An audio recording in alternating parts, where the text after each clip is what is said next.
wabarakatuh. Salam sejahtera bagi kita semua. Salam Om Swastiastu, Namo Buddhaya, dan salam kebajikan. Saya Dr. Yuli Wahyu Rahmawati, SPDVE, MKet Clean Fins DV.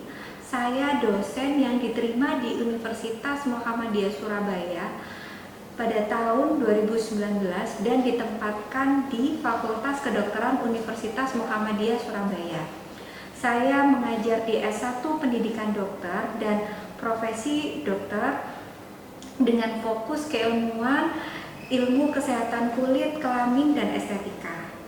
Rencana pembelajaran semester pada ilmu kesehatan kulit dan kelamin terdapat pada blok 20, yakni blok integumen, pada semester 6 dengan 4 SKS dengan jumlah total pertemuan adalah 16 kali pertemuan. Pembelajaran dimulai dengan kontrak perkuliahan, kemudian topik dermatologi tropik infeksi, dermatologi anak, dermatologi alergi imunologi, genodermatosis, dermatologi kosmetik, dermatologi tumor bedah kulit, venerologi, dan penyakit menular seksual. Aspek penilaian dan dari pembelajaran ini yakni menggunakan tatap muka secara langsung, ceramah di kelas, tutorial, skenario kasus, tropik infeksi dalam kelompok tertentu, serta skill lab pada kelompok kecil. Waktu pembelajaran dalam satu pertemuan maksimal 1 kali 50 menit. Untuk tutorial dibagi menjadi 2 kali pertemuan dengan masing-masing 1 kali 50 menit. Untuk skill lab dilakukan dalam 2 kali pertemuan dengan masing-masing pertemuan 1 kali 50 menit. Kemudian kami melakukan inovasi kesehatan dengan melakukan pengabdian kepada masyarakat yang bekerja sama dengan Dinas Kesehatan serta Amal Usaha Muhammadiyah. Hal ini sesuai dengan kurikulum program pemerintah Merdeka Belajar Kampus Merdeka. Kemudian asesmen dan capaian pembelajaran pada blok integumen dengan 2 indikator, formatif dan sumatif. Formatif dengan umpan balik, lisan, tutor, dosen pakar, dan sivitas akademika selama pelaksanaan berbagai kegiatan pembelajaran. Untuk sumatif, nilai individu, ujian tutorial SOKA 25%, ujian praktikum 10%, ujian skill lab 15%, dan ujian utama blok sebesar 50%. Penilaian yang dinilai ada 3 aspek besar, yakni aspek kognitif, yakni berfokus pada kemampuan intelektual dan kemampuan berpikir peserta didik. Penilaian kognitif bertujuan untuk mengukur sejauh mana peserta didik memahami, mengingat, menganalisis, menerapkan, mengevaluasi, dan bahkan menciptakan produk-produk informasi atau konsep.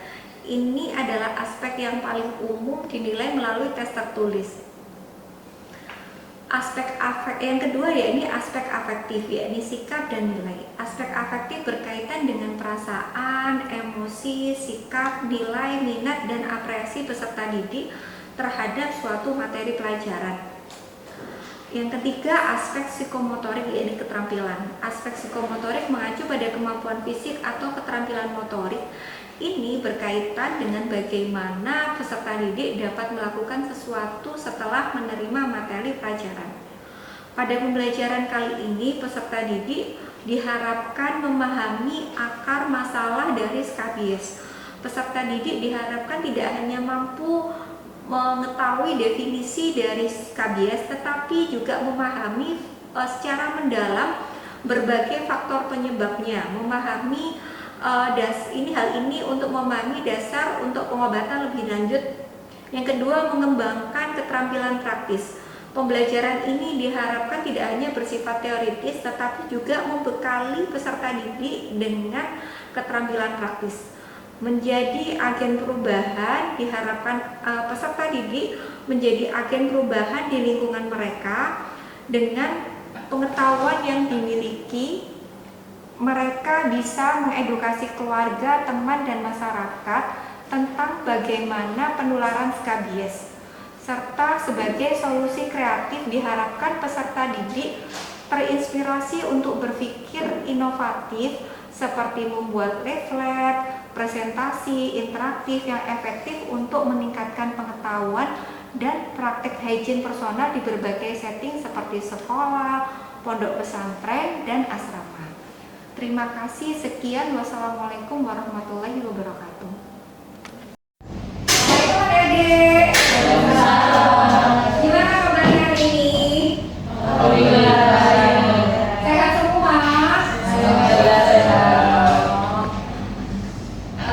Hari ini kita kontrak kuliah pertama ya Dek, untuk di blok interkumen.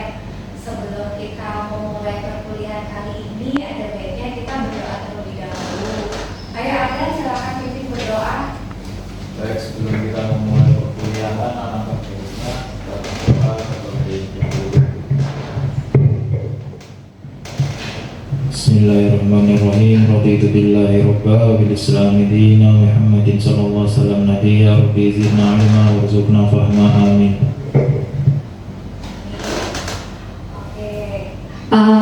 Udah tahu kan ini sekarang adalah blok 20 ya, blok interkumen tentang penyakit kulit dan kelamin yang sebagian besar kasusnya di situ.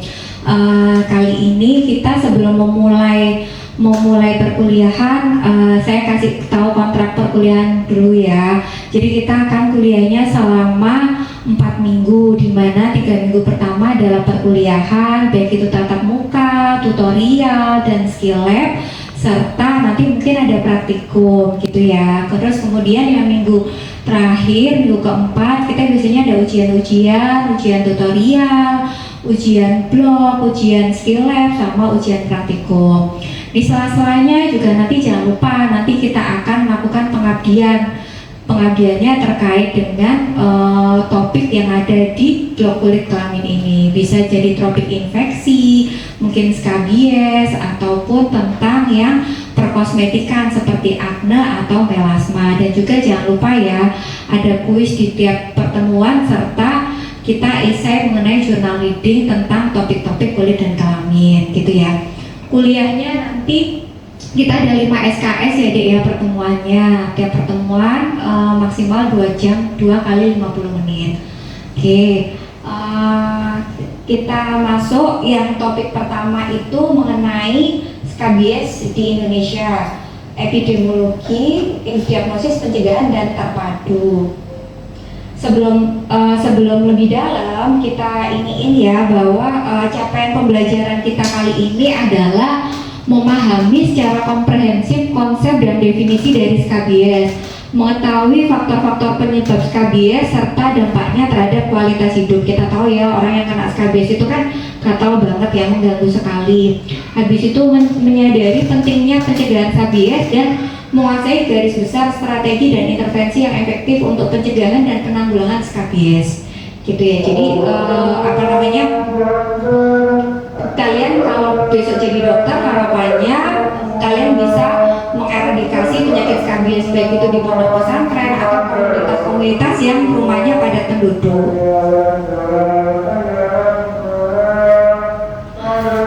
Kalau untuk capaian pembelajaran atau kuliah, ada aspek faktor penyebab skabies itu tujuannya untuk memahami patogenesis tungau skabies, menjelaskan siklus hidup, cara penetrasi kulit, mekanisme hipersensitivitas, dan interaksi biologis penyebab gejala skabies, mendeskripsikan faktor risiko biologis personal dan lingkungan. Tujuannya adalah mengidentifikasi, menjelaskan faktor seperti kebersihan pribadi, kepadatan tempat tinggal, ventilasi, sanitasi lingkungan, dan tingkat pengetahuan dalam meningkatkan risiko infeksi skabies. Kalau capaian pembelajarannya yang kedua adalah pencegahan dan penanggulangan skabies. Peserta didik mampu menjelaskan penata laksanaan skabies secara holistik. Peserta didik mampu merencanakan contoh pesan kunci promosi kesehatan sederhana untuk pencegahan skabies di tingkat komunitas. Peserta didik mampu merancang strategi pencegahan dan pengendalian skabies di komunitas dengan mempertimbangkan kebijakan PHBS, dekontaminasi fasilitas pribadi, edukasi kesehatan, dan peningkatan sanitasi. Untuk di sini masih belum ada yang ditanyakan? Belum ya? Untuk yang kontrak perkuliahannya, apa ada yang mau ditanyakan? Udah cukup jelas? SKS dan sebagainya. Buku panduannya sudah Sudah dibagikan kan? Sudah dibawa satu-satu ya, nanti bisa dibaca ya. Nah, SKBS, ada yang tahu mengenai SKBS? Oke, ya. Saya Siva Salwana Serina, NIM 2024 488 1061. Jadi untuk penyakit SKBS ini sendiri adalah infeksi kulit yang disebabkan oleh parasit SKBS, kelas Helicobacter scabiei, di mana penyakit ini itu memiliki gejala yang khas berupa gatal yang sangat pada malam hari dan juga memiliki lesi kulit yang jelas, dapat berupa papul, vesikel yang eritema, dan juga terbentuk terowongan atau boro, di mana terowongan ini dibentuk oleh parasit itu Helicobacter scabiei di lapisan kulit stratum corneum. Iya, betul. Jadi SKBS itu yang pertama adalah dia disebabkan oleh Helicobacter scabiei varian hominis. Dia ini tumor berbentuk seperti mutiara ya, yang pernah kita lakukan pemeriksaan, transparan, putih, tidak mempunyai mata dan berbentuk oval, mempunyai 4 pasang kaki pendek. Terus kemudian betinanya berukuran 0,4 sampai 0,3, jantannya itu ukurannya lebih kecil. Dapat hidup sampai 3 hari terpisah dari host dalam bentuk steril dan 7 hari jika diletakkan pada minyak mineral. Tidak dapat terbang maupun loncat. Siklus hidupnya hanya pada kulit manusia. Ya. Terus kita jawabnya dengan jelas ya. Kemudian berikutnya SKBS, pertanyaan yang kedua, ada yang tahu bagaimana metode penularan dari SKBS? Saya Retno Ayu Wulandari, NIM 2024 488 1048.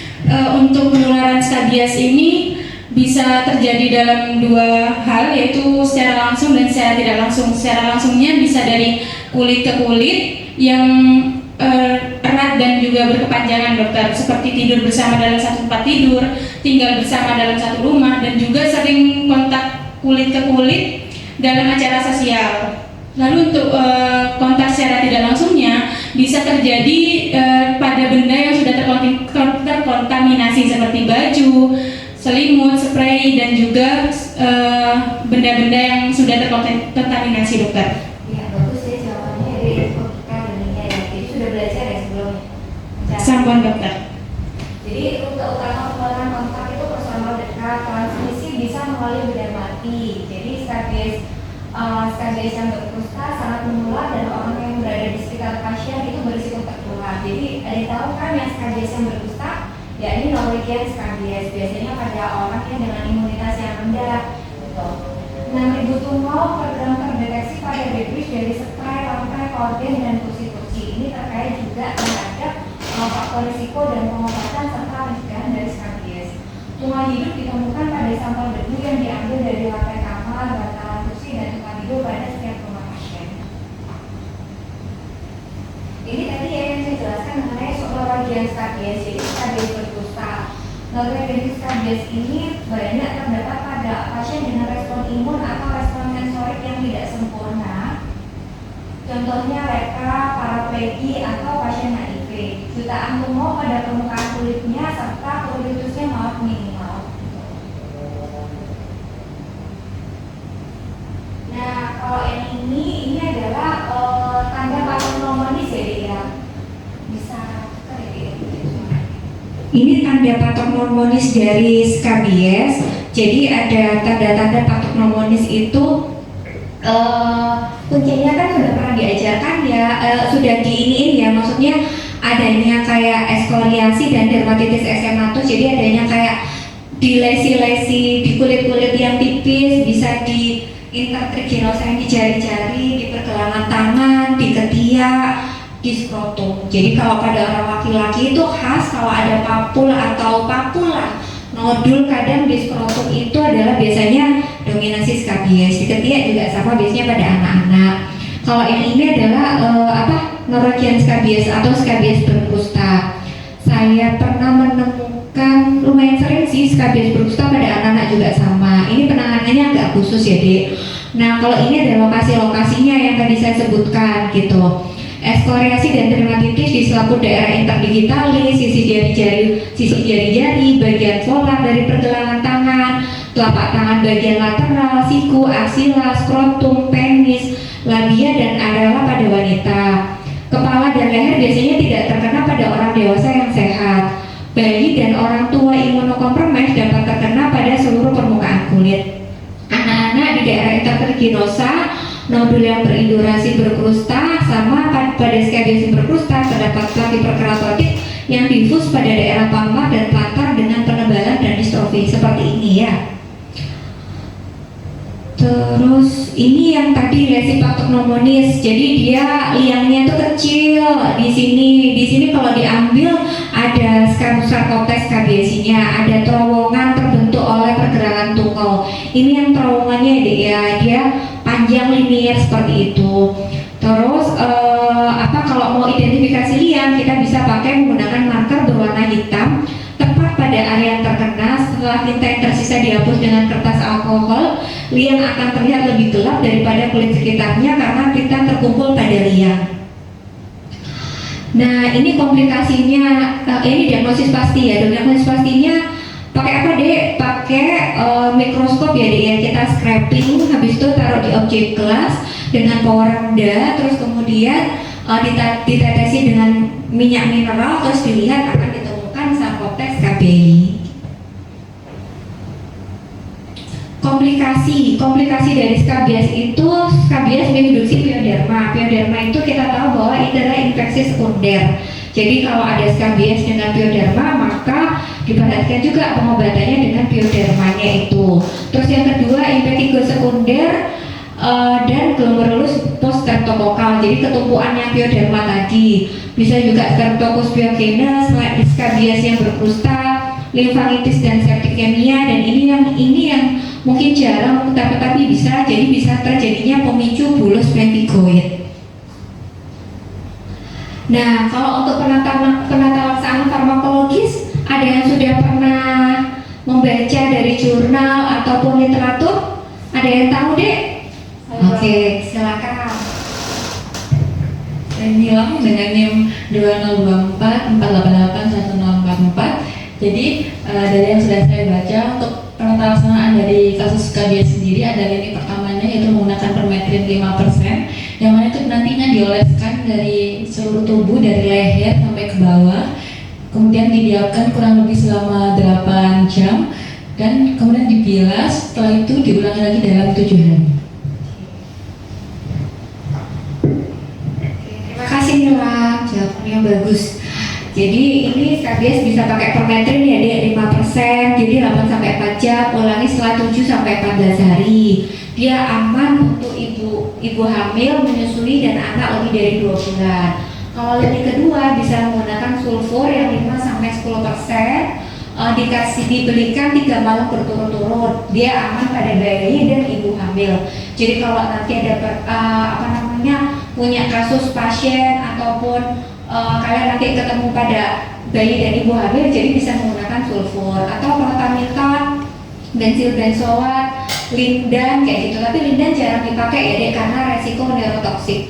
Protamidon dan bensil benzoat ini juga nggak terlalu familiar kalau di Indonesia. Sebenarnya ada lagi dek terapi sistemik ivermectin oral. Dulu pas waktu kita pada saat pandemi sempat ada ivermectin ini untuk pengobatan COVID kalau kalian pernah dengar, tapi sekarang sudah nggak ada karena memang dia belum di-approve di FDA di Indonesia gitu. Jadi kalau terapi ini biasanya ada di luar negeri, bisa menggunakan 200 mikrogram per kilogram berat badan. Dosisnya cuma sekali deh diminumnya, bukan tiap hari, diulang setelah 1-2 minggu gitu ya. Dia ideal pada saat mungkin resistensi topikal, habis itu pasien tidak patuh penggunaan topikal, tapi tidak direkomendasikan pada anak yang kurang dari 15 kg, wanita hamil dan menyusui. Kalau yang skabies berkrusta, dosisnya berganda pada hari 1, 2, 8, 9, 15, bisa ditambah 22 dan 29. Terus habis itu ini yang penata laksanaan yang simptomatik, jadi kita bisa menggunakan antihistamin oral. Jadi bisa pakai cetirizine, CTM, ciproheptadin seperti itu. Jadi diperhatikan dia gunakan pada malam hari, dia punya efek samping bisa ngantuk untuk ke pasien. Jadi hati-hati misalnya memberikan pada supir, guru ataupun murid ataupun siswa yang diberikan antihistamin bisa ngantuk. Kita bisa menggunakan emollient dan kortikosteroidal ringan untuk mengontrol gatal lanjutan atau post-cardiac itching. Jadi bisa dikombinasi deh antara kortikosteroidal dan emollient. Ini bisa berlangsung 2-4 minggu. Jadi bisa dicampur antara hidrokortison dicampur dengan urea, itu juga bisa untuk mengurangi gatalnya. Kalau memang ada infeksi sekunder maka bisa ditambahkan antibiotik sistemik gitu ya. Sistemik bisa cefixime, bisa cefadroxil, bisa erythromycin. Topikal kita menggunakan apa dek? Mupirocin dan biasanya apa dek? Yang dipoli natrium fuseda, terus kentamin.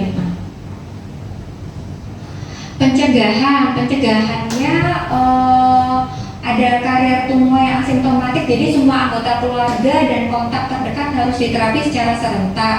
Setelah terapi memakai pakaian yang bersih, semua pakaian sarung, bantal, handuk, dan spray yang digunakan minggu sebelumnya harus dicuci dengan air panas dan dikeringkan pada suhu panas.